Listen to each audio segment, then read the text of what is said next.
Englishman in New York, it's a really good song. We're gonna be learning something for you to play, well, to be able to play this song nicely, you know. Not just nicely, but to have fun playing the song. So let's first see the main chord progression. There are different ways you can play the main chord progression of the song. The idea is that you always play E minor, A major, and B minor. We'll see the order of the chords in a bit. So E minor first. I'm using different live versions of the song for this lesson. The Tiny Desk version that Steen does with Shaggy, he has Dominic Miller playing the song up here on this part of the neck. Okay, so let's first learn that version of the song. So the chords you need for this are mainly, well, the same we just saw. You're going to be playing E minor 7. That will be a bar on the 7th fret from A to high E, 8 on the B, and on the 9th fret, the D. You can add the pinky to the G on the 9th fret to play a normal E minor if you want. It's your decision. Then we're going to play an 8 triad, but we're also going to add the 9. So you're going to do a bar across the 9th fret from D to high E, and add the B on the 10th fret. Okay? So we go from E minor 7, A at 9, and then E minor. Sorry, B minor. On the 7th fret, all the strings with a bar, and then the pinky and the ring finger play the D and the A on the 9th fret. You can play also the how Hendrix would play this chord with the thumb over the fretboard, mute the A, ring finger on the D, and the bar only covers the top 3 strings. Okay, that way you can do little Hendrixy things if you want to give the chord progression a little bit of flavor. So the chords go like this: E minor, A with that 9, B minor, A major, and then just start again. The rhythm should be something like this.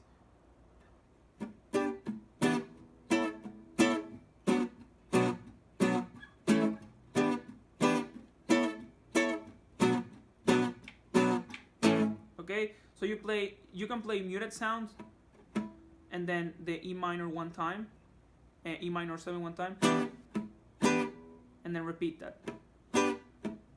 Okay, with all the chords, you're gonna be doing something like a reggae feel. Every time you hit a chord, you're gonna kill the sound immediately after you hear it. Okay? So we have the E minor 7 2 times. Same with the A, and then for the B we're gonna do it 3 times, and then we're gonna play an A down here. So you have your B minor shape. You're gonna move it down 2 frets and add the middle finger to the G 6th fret. 1 time, and you start all over.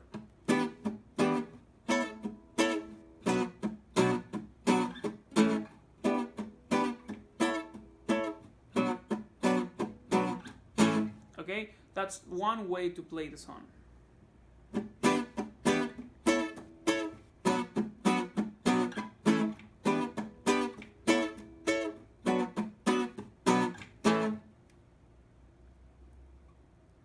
This is something I like to do. You can do kind of like a funky rhythm, whatever rhythm you like, using the triads.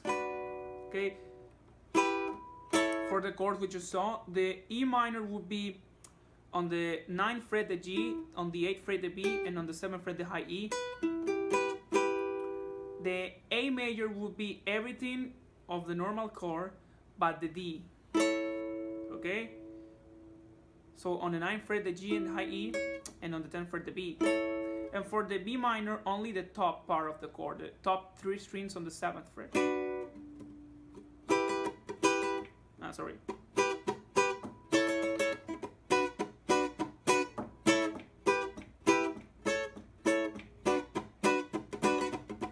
Okay, something like that.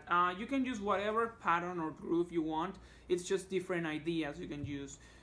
You can use the whole chord, the triads, or the way we are gonna see now.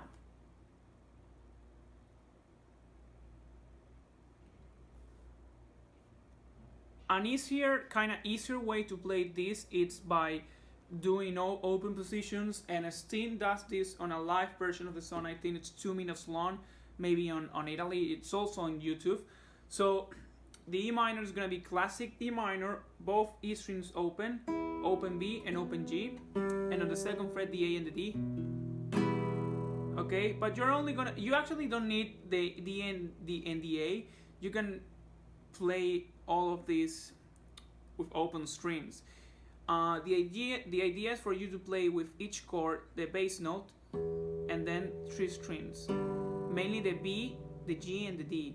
So because we're on E minor, if you play the B, G, and D open, you're actually playing an E minor 7 because the D is a 7 of E. So you can play the bass note, then the G, B, and D one time, kill the sound, and play it again. Okay? I kill the sound by playing the strings and then just putting my hand on top of them. Okay? Or you can actually do the E minor and play that D on the second fret. Okay? You can also mute the sound from your left hand by putting fingers on top of all the strings. Then the A is gonna be bar on the second fret across B, G, and D, and open A. Okay, same idea. And the B on the second fret, bar from A to high E, third fret B, fourth fret G and D. Okay, on the second fret you actually can just play the A. That's enough. Okay, and then we go just as we did up here, back to A one time, and then we start again.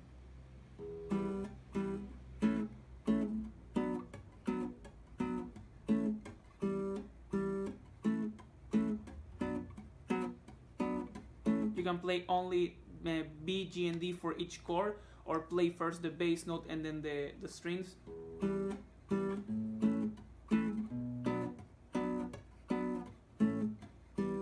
You can play bass note and strings.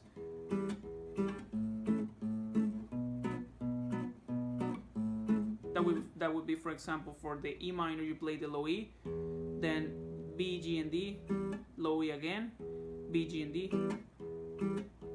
For the A, the open A, and then B, G, and D 2 times, and then for the B, the same idea.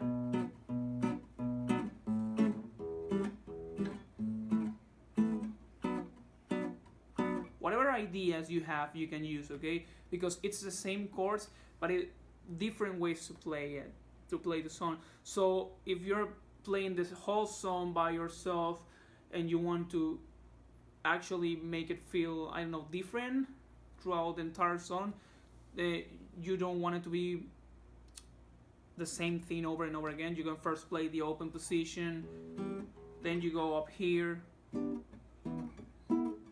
and at the end you can do the triads.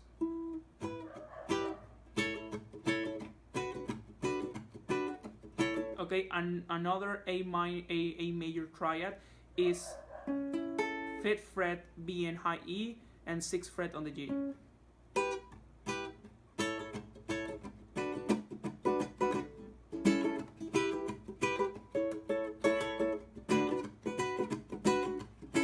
Okay, different ideas to play the main part of the song.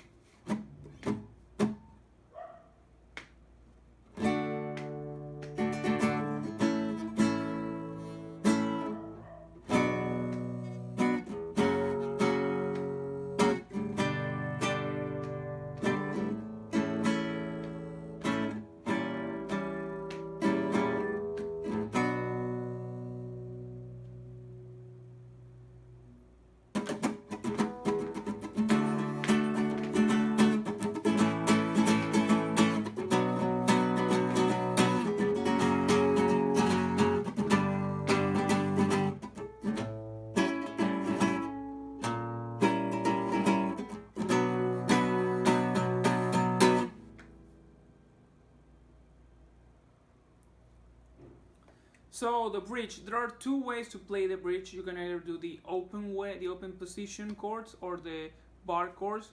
The open position is gonna be starts, same chord progression for both. D, so open D, second fret G and B and high E, and on the third fret the B. A, same A we did before. B minor, same we did before. And then F sharp major, the same shape of the A chord on the 5th fret, just that it started on the 2nd fret. Then G, classic G major chord, 3rd fret both E's and also the B, 2nd fret the A string, G and D open. A, okay, then you remove your ring finger and make it an A7, and also add the 1st fret of the A string, and then B. Okay, D, A, B minor, F sharp, G, A. Remove your ring finger, that G, A7, and also the A sharp on the bass, and then the B minor. And the other way around is you're gonna start with a bar D chord. So on the 7th fret across B, G, and D, a bar with your ring finger, and on the 5th fret the A. You can play on the 7th fret each string with a finger if you want to. A bar chord, the same with before. B minor on the 7th fret, F sharp. Then you move this shape up 2 frets to play a G. Then do this for the next chord. You're playing the 5th fret on the low E with your thumb, and on the 5th fret also you play the D and the B, and on the G you play the 6th fret. Then you move your thumb up 1 fret to play that 6th fret on the low E, and add your pinky to the high E of the 6th fret, and then the B minor. And that's everything for the bridge.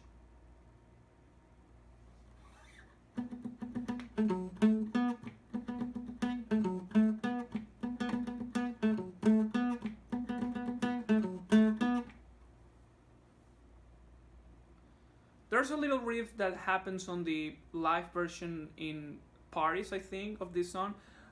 It's with muted, so you are going to use your hand to touch the strings on the bridge and mute the sound a little bit. You're going to play the D string on the 9th fret 6 times, then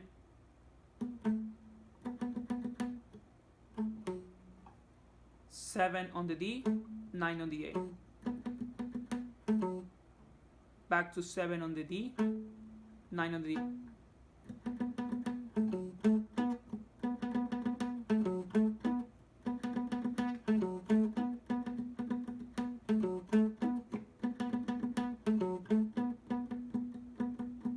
You can also play 8 times the D on the 9th fret.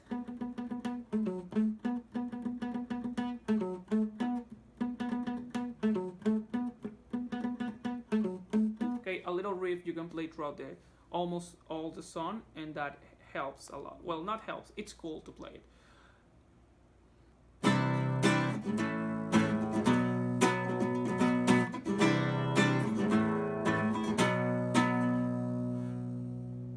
The outro progression is gonna be C, but not the regular C, the add 9. So you play 3rd fret on the A, 2nd on the D, open G, and ring finger on the 3rd fret of the B. Also, you can play the highest string if you want to. A power chord, open A, bar on the 2nd fret across D and G, and G power chord. A on the 2nd fret, G and D on the 4th.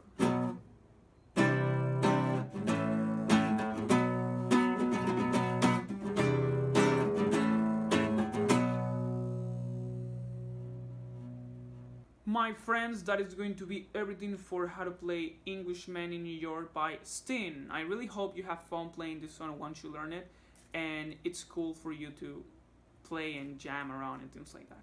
I'll see ya on the next video.